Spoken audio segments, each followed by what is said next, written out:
ескі тарихи мешітті бұзылды деген видеодағы жауап айтатын болсақ, бұл мешіт тарихи мешіттің артында тұр. Ешқандай бұзылған жоқ. Бұл зданияны сүріп тастау қажеттілігі туралы мынандай шешімдер шыққан бізге берді. Сол себептен біз демеушілер арқылы осыған демеуші тауып, жаңа оқу ғимаратын заманауи түрде саламыз деп ниет қылып жатырмыз.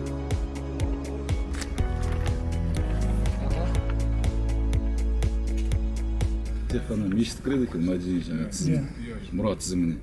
Бұл ғимарат кірмейді деп отыр. Сосын мұны жаңа ақсақалдар естіңіздер ғой айтқан. Төбесі құлап қалған, адам шыға алмайтын жол деп жатыр. Бір жылдың емес, тездету керек, максимум 2 айда бітіру керек, максимум.